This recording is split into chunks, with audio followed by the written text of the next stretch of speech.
It's Thursday, the 14th of November, 2024. Good morning and welcome. It's 8 a.m. in the Gambia and live on West Coast Radio. It's Coffee Time with me, Peter Gomez.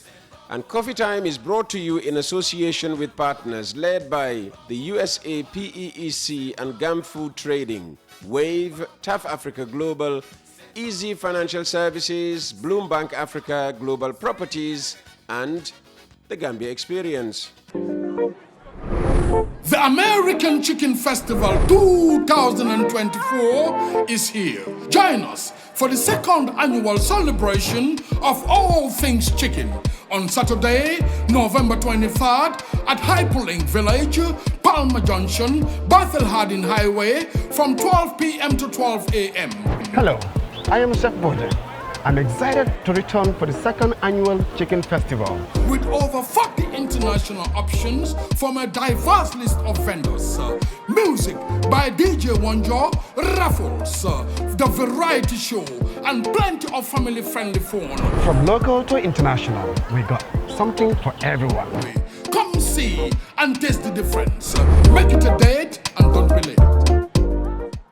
And coming up this morning, they claim to have graduated, but have nothing to show for it. A group of 30 government-sponsored students on why they still haven't been awarded their certificates by the UTG.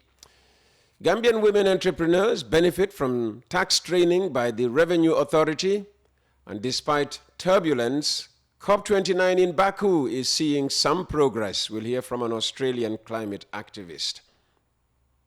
My guest today wants to be the next head of the National Olympic Committee, and like his only rival before him, Bai Dodou has chosen Coffee Time to sell his agenda to the sporting fraternity.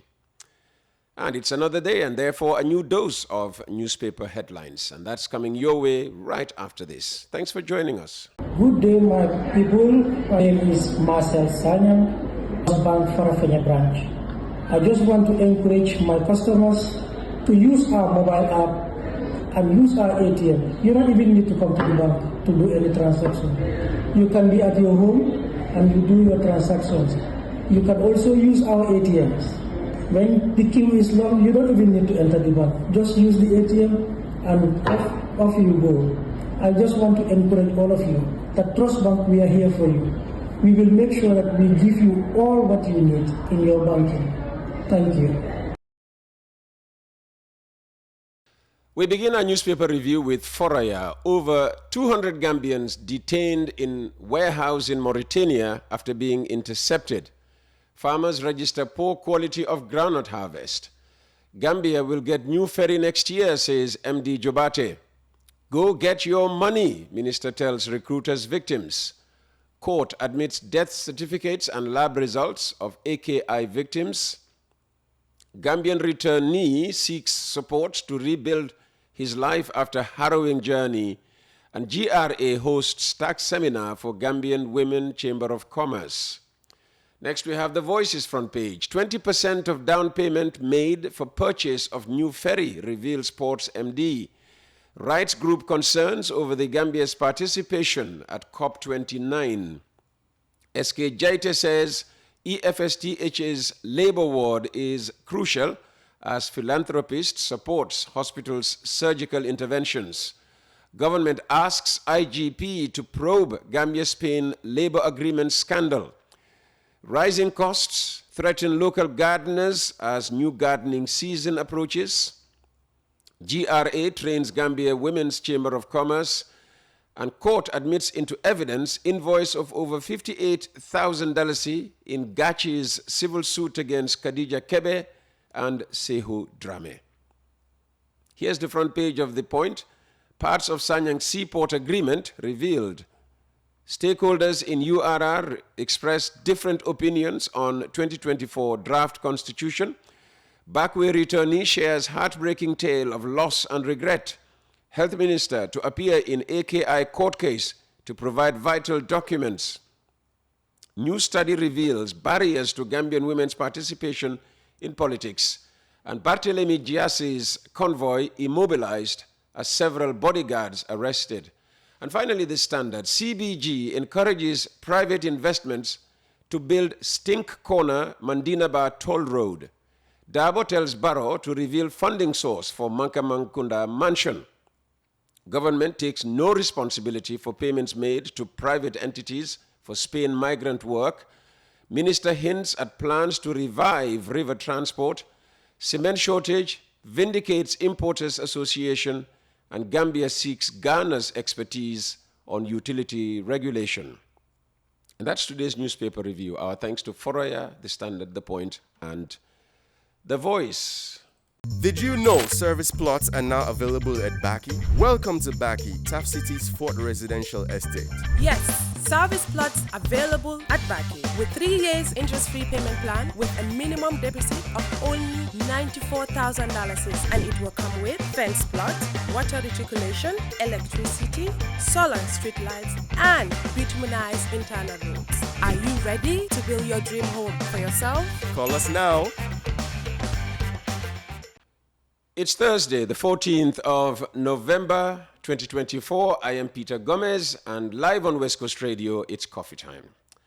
Now, in the second half of this program, I'll be talking to the president of the Gambia Volleyball Association, who is hoping to be the next president of the Gambian National Olympic Committee. But first, this morning, the frustrations of a group of 30 government-sponsored university students who have completed their studies and were expecting to be given their certificates so that they can apply for promotion in their jobs. But after 2 months of chasing without making any progress, they decided to turn to the media to tell their story. Well, I say story, they actually call their experience a nightmare. Musaba is the group's spokesman, and this is how he explained the situation to Coffee Time's Esaba. Thank you so much. Basically, the nightmare here is with regards to the current issue of the graduating students under MOFSI sponsorship at the University of the Gambia School of Education. We were awarded a scholarship of 4 years of studies, and then we are done. Now what is expected of us is a matter of getting cleared by the finance department and then have access to our attestations. But then that has been a problem for over 2 months, that students who have completed cannot still access their attestation from the university because accounts are saying that the MOFSI is owing them a huge amount of money and they will not clear the students in as much as MOFSI did not put in money. Definitely it's affecting the students because like when you are done, basically after collecting your attestation, your status has to be regulated, meaning there's a promotion from being a HTC teacher, holder, certificate holder to a graduate teacher. And then that also will reflect on your grading, where you are supposed to be compensated or be awarded certain grades on the pay scales. And equally also, you realize that students will not graduate when they don't fulfill, those requirements of getting, applying for graduation without, having an attestation from the university. And then there is a time frame that is given by the university management. When the time frame to agree is in December, meaning those students will not be able to join the convocation ceremony. As a leadership, we write MOFSI. We engage the permanent secretary. I have been calling. I have went there. He has been, giving me opportunity to sit and discuss with him. And then he has been also pushing. He went to the finance, the accounts department at UTG. At first, we have one part solved. That was the continuous students were able to be cleared, but then the graduate students were not able. So, like finance issues were the problem here and there. MOFSI knocking doors at finance, treasury. But things are always stagnant. Anytime I with the PS, he's telling me like, yes, you have tried, you have gone, which I understand, but then still now there is no money to give to the UTG, and then UTG are insisting that if money is not still there, they will not clear the student. So as a student, we go to the permanent secretary, we copied the office of the vice president, office of the president, and the National Assembly Select Committee on Education. We did all that, and we keep on following with the permanent secretary. We have knocked all doors. Our letters are in most of these institutions, but over 2 months now, nothing comes out of it. So, the students who are very frustrated, happen to come up with an engagement. Why not we try the media? So I told them, let me give you time, let me still continue pursuing as the leadership is doing everything. But then realize that after all, nothing is coming out of it. Now we have to come out. So that's why we started engaging the media outlets so as let them also, the public should hear maybe. The government also will hear and then come to our aid. That was Musaba speaking on behalf of 30 distressed students whose university studies were sponsored by the Ministry of Basic and Secondary Education, but they currently have nothing to show for all those years of study because MOPSE allegedly is yet to pay for the UTG to release the students' certificates. We are hoping to get hold of the permanent secretary, Mr. Louis Moses Mendy, as he was referenced in that take by Musa Ba. Coffee Time with me, Peter Gomez, is brought to you in association with the USA PEEC and GAMFood Trading, the Gambia Experience, Easy Financial Services, Global Properties, Bloombank Africa, TAF Africa, Global, and Wave. Looking for an establishment where value for money and unrivaled services with admirable turnaround time is guaranteed? The Port of Banjul is the perfect place for you. A vital gateway for trade offering connections to numerous global destinations. With improved infrastructure combined with a flexible tariff, the Port of Banjul remains a vital node in maritime trade. Along with its dedicated workforce, efficient service delivery, technology-inspired innovation, and an impressive record in handling all types of cargo, the Port of Banjul is also widely acknowledged as one of the safest ports on the continent with no history of piracy. As a major player in the region's maritime trade, accounting for 90% of all imports and exports, we are more than just a transit point, but a vital cog in the global trade sphere. Come experience a hassle-free fast customs clearance inspired by our simplified trade documentation procedures, safe and efficient cargo and vessel handling. The Port of Banjul offers prompt, reliable and value for money service, and customer satisfaction is guaranteed. Welcome back, and if you'd like to advertise on the program, get in touch with Mr. Jibril Jassi. He's on 699-0107 or 787-0107 or 924-24-24. The Gambia Revenue Authority has organized a 2-day tax training for members of the Gambia Women's Chamber of Commerce and Industry, the GWCCI. Yahya Jao tells us more. The Gambia Revenue Authority, GRA, has commenced a 2-day tax seminar on Wednesday for members of the Gambia Women's Chamber of Commerce. Held at the Senegambia Beach Hotel in Kololi, the seminar aims to educate female entrepreneurs on essential tax regulations, business formalization and compliance requirements to bolster their understanding of tax obligations and contribute to national development. Esa Jallo, Deputy Commissioner General and Head of Domestic Taxes at GRA, spoke at the event. He emphasized the importance of training these women entrepreneurs, recognizing their contributions to national growth through tax payment. The GRA is always pleased to engage with stakeholders, taxpayers, and the public to discuss our mandate and the Gambian tax system as enshrined in the revenue laws, as well as the significance of tax revenues to the economy of this country. The overall objective of this seminar is to deepen your understanding of the obligations and rights you have as taxpayers, as well as to educate you on the processes and procedures attached to pay taxes and customs obligations in terms of duties in the Gambia. This engagement is linked to the GRA's current corporate strategic plan 2020 to 2024, which is ending this year, but we have already almost completed the process to have a successor plan that will succeed the current one. Jara also highlighted the GRA's ongoing reform initiatives, which aim to streamline and improve the revenue collection system. According to him, these reforms are increasingly relying on digital tools to strengthen tax collection processes. Distinguished participants, the GRA's engagements with GWCC will be a continuous process, I can assure you that, as it strives to transform and automate the revenue collection processes to enhance efficiency and boost revenue collection. The authority launched the Automated Customs Data Asikuda Wall in June 2022. Since its implementation, the system has significantly increased the authority's monthly revenue collection and made the payment of the international trade obligations easier and faster.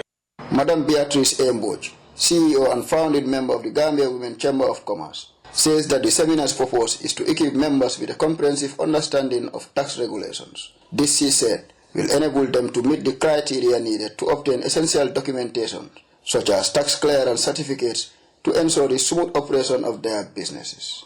I am pleased to say the first impact in 2019 2021 was when we first organized an award for our members, an award ceremony. But we did not have this particular criteria in it. But after our interaction with GRA began, that's when we put formalization as part of the criteria for qualifying to be an awardee. So we do talk to our members, and those who do not meet the criteria, they will tell us, I have not applied because I'm here to comply with GRA and others. I will assure you, Mr. Acting Commissioner General and your team, that we are not going backward on that criteria. The two-day forum is expected to enhance participants' knowledge of tax obligations and open up new business opportunities, reinforcing the role of women entrepreneurs in the nation's economic progress. Reporting for West Coast Radio, I am Yahya Jao. Let's now go to Azerbaijan, where the UN Climate Summit in Baku has been hit by turbulence overnight as power struggles between groups at this year's COP29 Climate Summit threaten potential outcomes. The host nation criticized France's record for its colonial history and how it's affected overseas territories, prompting the French ecology minister to cancel her trip. Meanwhile, Argentina's negotiators have been ordered home. And that's all happening while the shadow of the incoming Trump administration looms over the summit. But despite this, COP29 has seen some progress. Richie Merzian is CEO of the Clean Energy Investor Group, an industry lobby that represents some of Australia's biggest renewable energy companies. And he's been speaking on ABC Radio a short while ago. The mood isn't too bad for the overarching shadow cast by the US election and the fact that negotiations haven't really managed to find a good working pace yet on some of the big issues that are in front of them. But surprisingly, people are still relatively considerate, engaged, and committed to trying to nut something out here in Baku. There's close to 100 Argentinian negotiators here.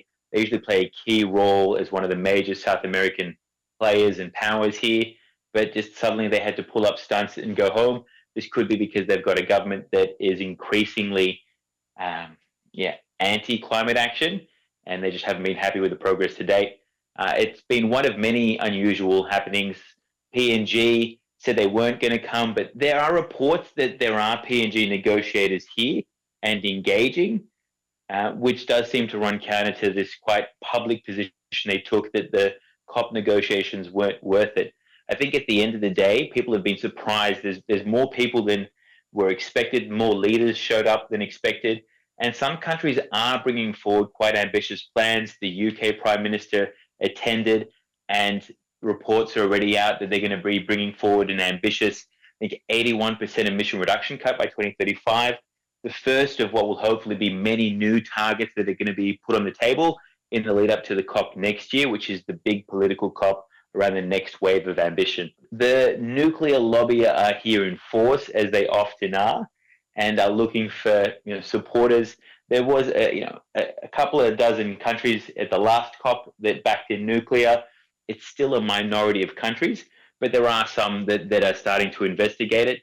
At the end of the day, though, there's a critical mass of countries that are trying to back in the target that was agreed of tripling renewable energy capacity by 2030.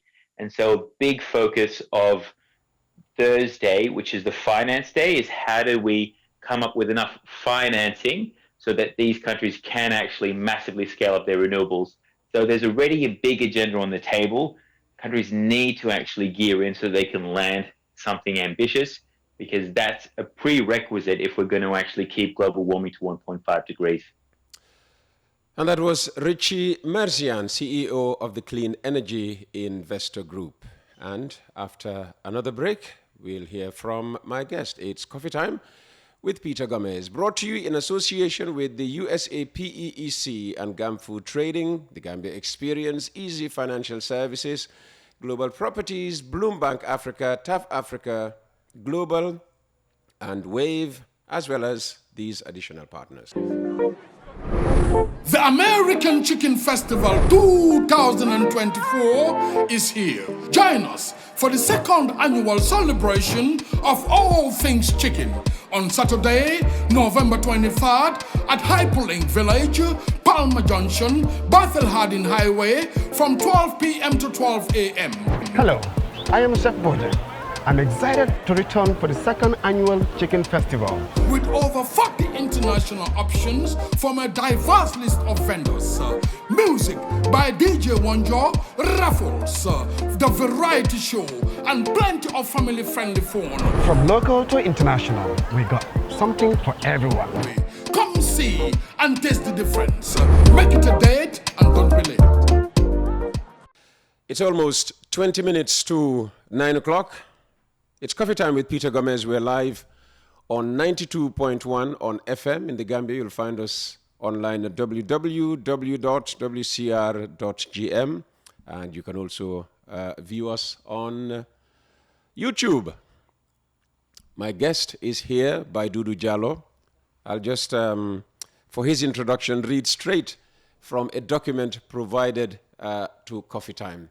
Mr. Bai Dodou Jallow is a seasoned sports administration and public health leader dedicated to enhancing Gambian sports and fostering a culture of excellence and inclusivity.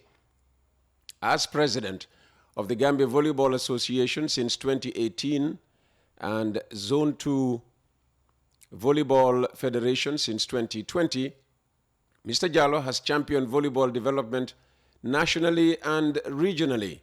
His international experience includes roles at the CAVB and FIVB congresses and serving as chef de mission at the 2018 Africa Youth Games.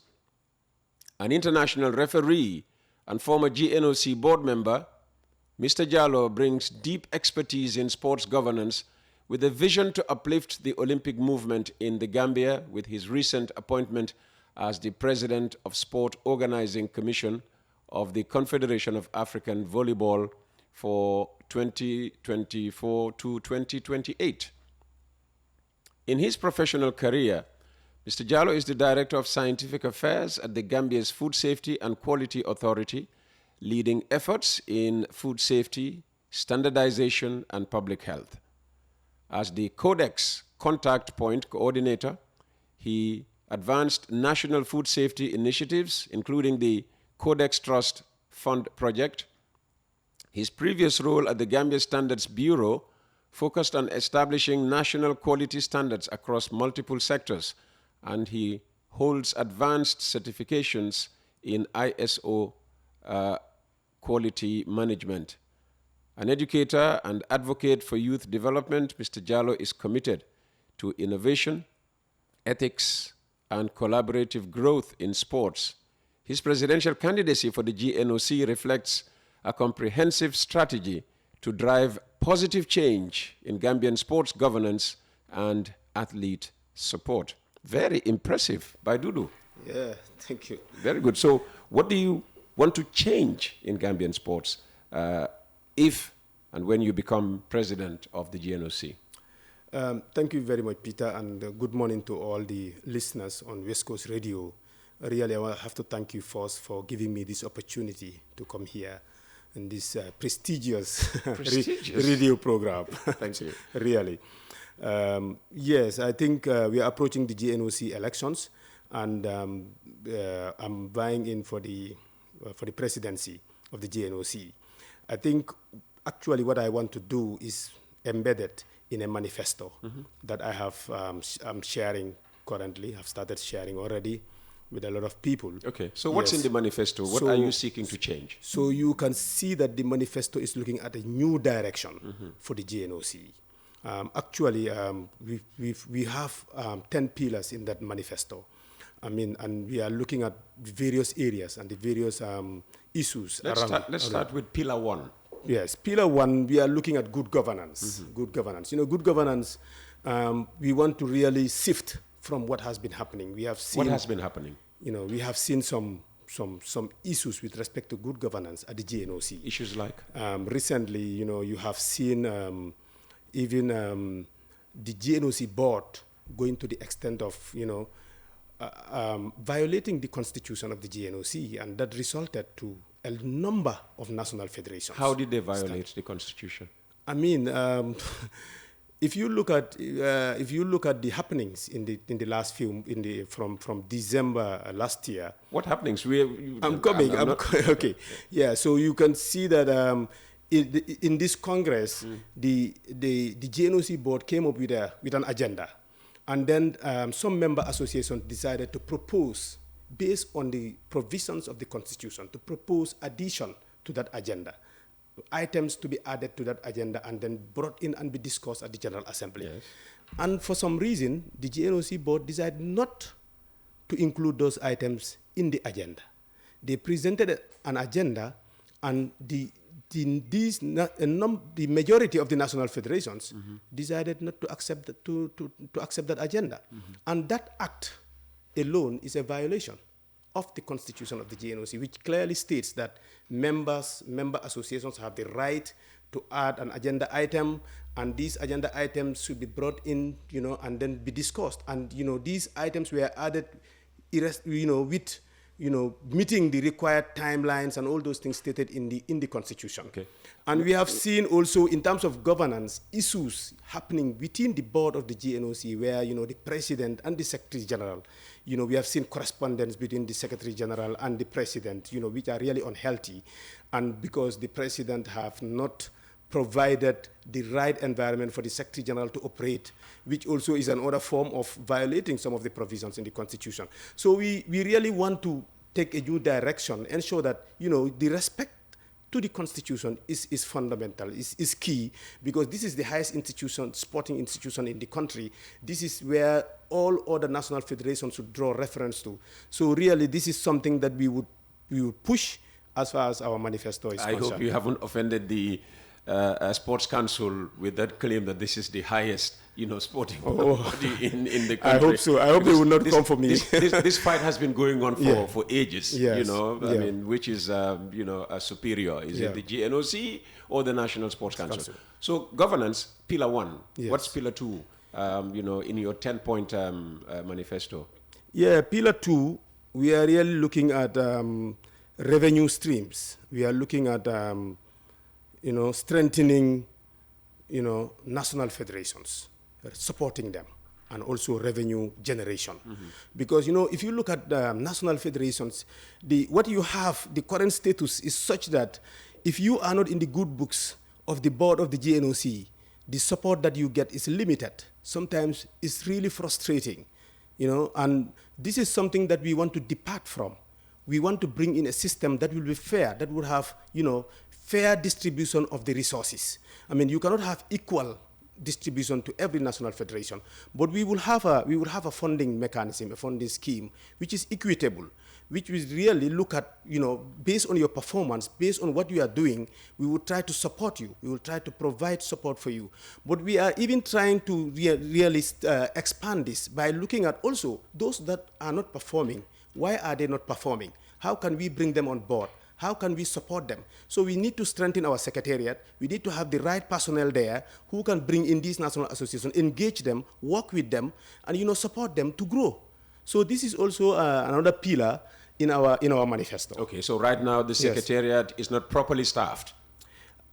Yes, the secretariat is staffed, but as far as we are concerned, yes, we need to strengthen it. It needs to be strengthened. If you look at the number of staff in the secretariat right now, and you look at their expertise and how much work they have to do for over 28 national federations, you will really see that we need to strengthen that secretariat. Maybe the current and the previous boards before it are hamstrung by the fact that there's only one source of revenue for the GNOC, and that is the IOC.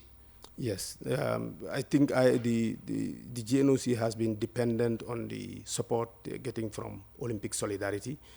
And Olympic Solidarity is under the IOC. Exactly, yes. So, and really, that in itself is a problem. Yeah. It's a problem. Just like football has been dependent almost entirely on FIFA, absolutely, except for the funding of the national team when it comes to international matches. Okay, let's go to Pillar 4, or is it Pillar 3? Pillar 3 is to promote diversity, inclusivity, and women in sports. Well, it's currently headed by a woman, so diversity in terms of gender is not a problem. It's a problem, but we are not. Well, the GNOC, the current president, she's not stepped down yet. She's still, the GNOC still has a president who is a woman. Yes, really, we want to strengthen that. It's not about having the GNOC president as a woman, but we are also looking at across the structure of the NOC. We are also looking at the national federations, at the level of national federations, at the level of other structures within the NOC. How much are women being involved and supported? And this is what we want to enhance and strengthen. Of course, I mean, to have a woman as a president of the Olympic Committee is huge, It's huge when it comes to empowerment of women. Sure. And this is something that has been She'll be a role model to many, women in sport. Yeah, but we want to strengthen this, and we also want to, look at the other groups. You have the people, people with disabilities and all these things. You have the disability sports. We want to also include them in our programs and our system and support them as well. Include them in your programs or include them in your board? Yes, I mean because the GNPC is already a member of the NOC, yes. Isn't it? Yes. So yes, so they're there. The question is, will you get, as you like to call us, differently abled people to be members of your board? Yes, I mean right now you don't seem to have any single one of us in your board. Yes, in the elected members of the board. But the constitution of the GNOC have provided for nomination of an additional number of people into the board of the. So you will bring in differently abled. We are really looking at we are really looking at this. Okay, let's move on because time is not waiting for us. Exactly. Yes, and then we have Pillar 4 would be what? Yes, we have Pillar 4. Pillar 4 is to promote community service and also leverage on the IOC sustainability program. What does that mean? Okay, really, we feel that the National Olympic Committee, if you look at the IOC, it's through sports, they also support community development. I mean, they support also, they have programs supporting environmental sustainability. And these are all things that we want to bring in, Are they supporting environmental, sustainability in the Gambia? Right now, the NOC probably have not leveraged on this opportunity. Okay. But this is an opportunity. The opportunity is there. Is there. Only we haven't, tapped into exactly. it. Okay. Exactly. And this is something that we want to go into. And we want to look at various kind of schemes, including even active society, engage even the older generation in some form of sporting activity. Just put it to me, just say to me, people like you. No, I mean, you are looking so great for your age. So 62 is not a young age. Yeah, but you are looking so great. You look like you are even younger than me. No, who is almost more than I don't buy into 10 or so years. Let's move on to pillar number 5. Yes, pillar number 5. We are looking at promoting sports safeguarding and ethical behavior. It's sports safeguarding. What's that? Safeguarding is more of it's protecting the athletes, and some of the actors in our sports program, because sometimes you have a lot of abuse that goes on at the level with athletes and so on. Well, if you're introducing that, it means that you have seen abuse. What kind of abuse has been meted to our athletes? This has not come out in any report or in any research. So the evidence is still there, but it's an issue that the IOC is very much concerned about, and it's really a current issue as well. That when you have these athletes and these groups of organizations, you need to have mechanisms to protect vulnerable people, especially women and girls and so on. So we need to have some code of ethics, for some of our members to follow, so that we safeguard, when we have teams going out for competitions in order to avoid some scandals. And so you need to have some code of ethics, and so on and so forth. And we will also, through this, promote a lot of ethical behavior, issues of doping and all these things will also be Ethics seems to be very high, on your agenda. Is it because of, your professional work as, a standards developer and also food quality safety, insurer? Okay, so from sports safeguarding onto the next pillar? International sporting success, really. Yeah, we all long for that. Yes, we have to. But we seem to be getting a bit of that. I mean, yes. Gina Bass, for instance. Absolutely. Gina Bass is fantastic up there. I think what we need to even your sport, yes, volleyball. Exactly. I mean, the numerous medals we've won in volleyball. Beach volleyball, really.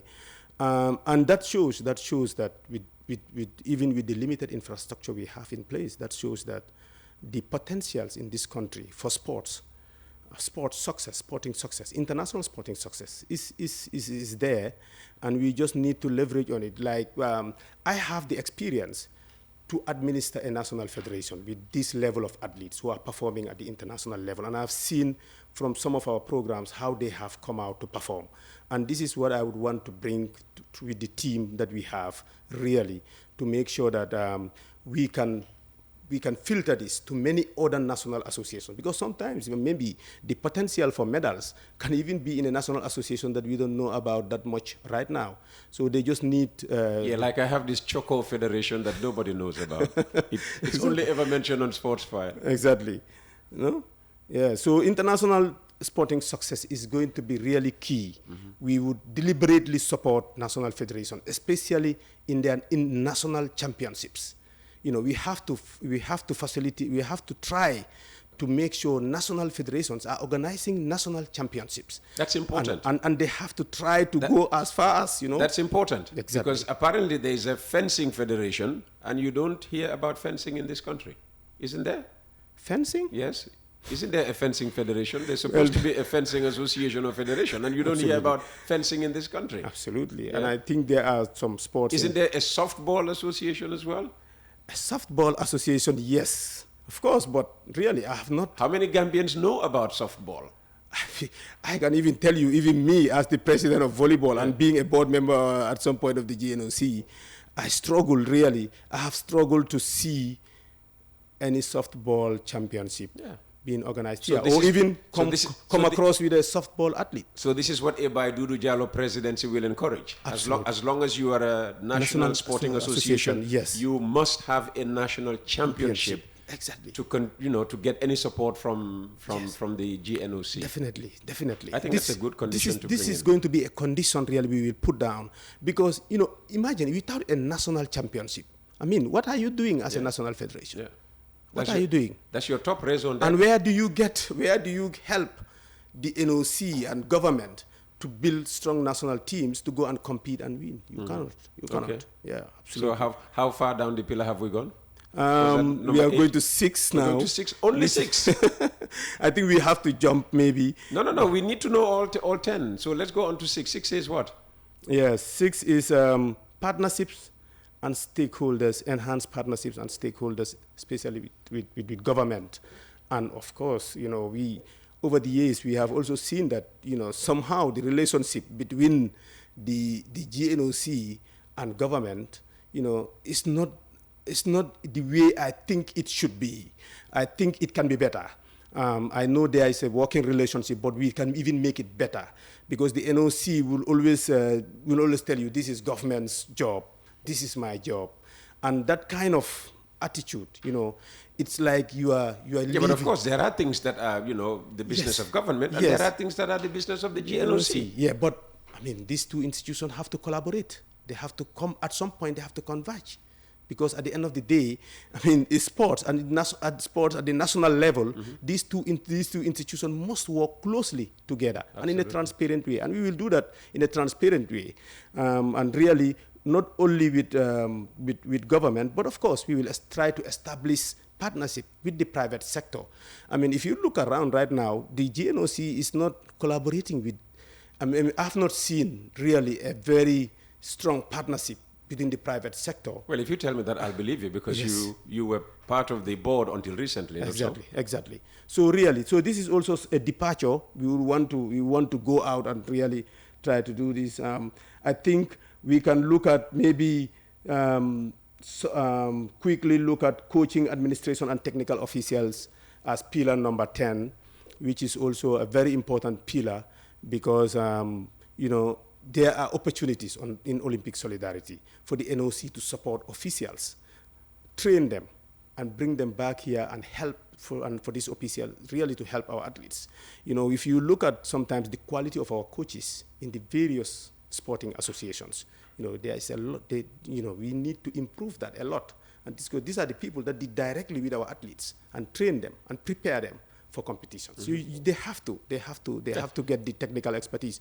So we have a and when you say coaches, I am assuming that these are people who would have already been in the various sport as established coaches, right? Absolutely. So just building their capacity. Absolutely. Yeah? Building But what about scholar athletes? During the era of the late Alhaji Abu Dandenjai and the Bakstures, the late George Gomez's, young athletes were sent on scholarships to universities in the US to train and become professionals in various fields. That's not happened for decades since they left office. What's happened to that? I mean, you keep talking about Olympic solidarity. It's the same Olympic solidarity that was giving those scholarships. Why has that tradition not continued under all these presidents who've been there since Langtombong Tamba to Dudu Kapijuf to Beatrice Allen? I think we will really take a departure. And I should say Modu Diba. Modu Diba as well, yes, the late Modu Diba. I think we have a pillar that is looking at advancing athletes' career and so on. We are going to really take a complete departure from this. We are really going to leverage, and I said this before, that we are going to try. We strengthen our secretariat here, leverage on all the opportunities that Olympic Solidarity provides to national Olympic committees. Make sure we have them here and use them to the advantage of our athletes. And this is one of them, because you can have scholar athletes. You can enroll some very good athletes to very good universities where they will continue to study and also have access to good training facilities. And this is something we will deliberately do. We are looking at the school sporting system in the Gambia as well, and we'll try to see how we start to even bring up again the school sport, and really encourage it as much as possible. Right now, school sports is more of only athletics, and they have started playing volleyball competitions. But what about basketball? What about all the other sports? We can have these school competitions in all these sports, and we have this primary school sports and the secondary school sports, and the GNOC can work with these associations and really make this happen. So these are really things that we have thought about very, very well, and this is why you can also see we have come up with a team that we think will be able to really implement this manifesto. Is a contract that we will put forward between us and the National Association. It's an opportunity to introduce your team, like your rival did when he was here. So who is in your team? Yes, I have a very strong team, and I have a team that, people, when I name them, you will know that these are people rooted in sports. They are in sports. They have been working for sports for a long time. I am the president. The first vice president of my camp is Lamin Kinkoli, who is everywhere. Who is the president of handball, okay, and known in sports very, very well. The second vice president of my camp is Bakari Jammeh of football. He's the second vice president of football. He's the first vice president. He's the first vice president of football. He's the second vice president of my team. And Bakari, is renowned with what he has done with Real de Banjul, and of course with the Gambia Football Federation, and what he is even doing currently with WAFU, with the international arena. And then the Secretary General of my camp is Mr. Yoronjai, who is the Secretary General of Swimming. He is somebody who is the Director of Sports at the University of the Gambia, and that institution also needs to be engaged with respect to scholars, to scholar athletes, and a lot of things that we can do through the university sports. And he holds a double master's degree in sports administration and management. And then our treasurer is Bai Dodou, who is the first vice president of badminton. And Bai Dodou is... We don't hear about badminton national championships. Yes, I think we will work with them on that. But they have already concluded a training program for the coaches for some of the people at the Gambia College and for some schools, and they have gone to some schools. They are currently working with CBEC and some other schools to roll out the badminton program. And I think in the coming few years you will see a lot of badminton. Bai Dodou was the director of budgets at the Ministry of Finance for many, many years. I know Bai Dodou very And now well. he is the executive secretary of the SOE Commission. I mean, and you can see with Bai Dodou and Bax, the other camp is talking about private sector, business. These are people that is going to help this team to put up whatever we need in terms of business orientation, in terms of revenue, and getting proposals and working with different entities, both nationally and internationally, to bring more support to the Gambia. These are people that can really help us. They can match anybody when it comes to these things. So really, and we have in our board members, we have 3 board members. We have Abdullah Kah of athletics. He's the technical director of the Gambia Athletics Association. He's also, a deputy permanent secretary. We know how much he has done in sports. And then we have Bakeba Suso, is the president of Taekwondo. Taekwondo was represented recently in the Paris Olympic Games.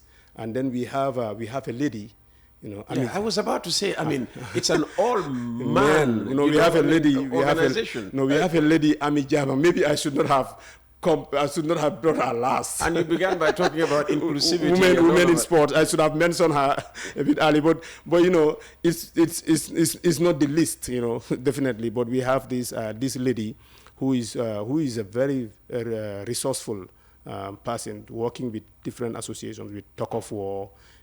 She's also working with... Is it Talk of War Association? Yes, there is a Talk of War Association. Goodness me. Gambia Talk of War Association. And she's also, some of the commissions in football. I will formally register my Choco Association. Yeah, there is a Talk of War Association. So we have a team. We have a diverse team. And, and we crafted this team really to be able to put them in the right places so that they help us achieve our objectives, really. And really, if I compare, I see that, we have a better team in terms of sports administration. All right. Yes. And of course, GNOC elections are not like every other elections. Yes. All right. Yes. There are certain sports that carry a number of votes over other sports. Yes. Olympic sports, tend to be more important to, running presidents like yourself. It's how many Olympic sports you have on your side. Than other sports that are not Olympic sports. So looking at what support you have, the commitments you have, how hopeful are you that you'll win the day? Yes, Peter, I think when the nominations... You should not be thinking, you should be being sure. No, I'm really sure of this. Okay. Because the filings of the nominations have come out and, have been published, even by the GNOC board. And from the filing of the nominations, out of the 17 Olympic sports, 10 Olympic sports nominated me and my team, and only 7 Olympic sports nominated the other camp. And if you look at, with respect to the non-Olympic sports, all those that nominated me and my team, which is 6 of them, and then the other camp did not have any nominations from the non-Olympic sports. And you will even be interesting to know that the presidential candidate is coming from a non-Olympic sport, which actually did not even, for one reason or the other, did not nominate him for this position, and nominated me and my team for all the positions. And that shows that the other camp, even the candidate that is leading the camp, has issues stemming even from his own national federation. He has not get the confidence of his national federation. That in itself is a big question. So his association hasn't nominated him, but nominated you. Exactly. Oh, interesting. Exactly. And, really, we also know that. We also know that if you look at all the former presidents of the GNOC, they really have to lead a national federation at some point. They have led a national federation and they have done a lot. What national federation did Beatrice Allen lead, for instance? Beatrice Allen is even a vice president of the softball. I'm coming. He's a vice president of softball, the International Federation of Softball. And she is the one. I just asked you about softball in the Gambia. Yeah, and she is the head of softball in this country. We know that, And Beatrice Allen have been first vice president on 2 consecutive occasions before being president. Mohammed, Mr. Jagana, who is in the other camp, has not headed any national federation in this country so far. So that disqualifies him to seek the presidency. I mean, that puts a lot of question because, you have to be in this position and really perform and deliver, and then you can really sell an agenda to national federations and tell them that you can lead at the level of the National Olympic Committee. Maybe the reason he's coming, having been the treasurer of the board. Yes. He sees that, and you also, acknowledge the fact that sports in this country needs funding, and you can't just rely on one source of funding. Maybe what Jagana can bring to the GNOC is funding, additional funding. Yes, but my concern will be... Because you will need a lot of money absolutely to implement, your program. Exactly. But my concern is, as the treasurer of the GNOC for the last 4 years, what actually did he do? Well, only he can answer. Yeah. Only he can answer. And I'm sure I think I heard him talk about balancing the books, but we know that the books of the GNOC have always been balanced. Oh, really? He wouldn't have raised that if balancing the book was nothing he could lean on. Probably, maybe on 1 or 2 occasions, the books have never been balanced. No, I have. Anyway, I have never had a GNOC audit report that have been rejected by the members. This has, anyway, to my knowledge, that has never happened. National Association audit reports? Yes. Come on, No, this is the GNOC. These are they are audited by external auditors, so we can trust the audit reports coming from. Let's not bring up another conversation. Just to ask you once again, despite all these nominations that you talk about, they are not votes in the bag until the day comes and votes have been cast. I can say to you, Bai Dodou, I'm 100% behind you because you came to me. Jagana comes to me and I say, Jagana, I'm 100% behind you. All right? On the day of voting, I can only put it in one box. Absolutely. And it could be either in yours or Jagana's box. So there's no way of telling, unless maybe now the voting procedure has been changed. Is it still secret ballot? Yes, it's still secret ballot. Still secret ballot. This is why we are all campaigning. I'm also not, given the fact that I've led in the nominations, I'm not resting on my laurels. On your laurels. Yes, absolutely. So, right. so for a national federation or association to nominate, you have to go through a process, and to undo that, it's something else. So I am very confident and sure that this election is a done deal for us. Fantastic. Bai Dodou, well, good luck. Thank you. Just as we wished Jagana, and thanks for coming to Coffee Time with Peter Gomez. Thank you. And that brings us to the end of the program today, but we have more sports tomorrow. Tomorrow, the Gambia Football Association has a big game. Not just the Gambia Football Federation, but the whole country has a big game in Morocco, and I'll be hearing from the team there. So make sure to tune in. And then tomorrow, I'll be having another guest in the studio, and this one is a politician. He works in Senegal, and he wants to come and talk about the relationship between former President Macky Sall of Senegal, who is running for a parliamentary seat in the upcoming elections this weekend, and our Adama Barrow. So don't miss tomorrow's program. Thank you very much for the pleasure of your company. I'll see you back here tomorrow. Have a good day.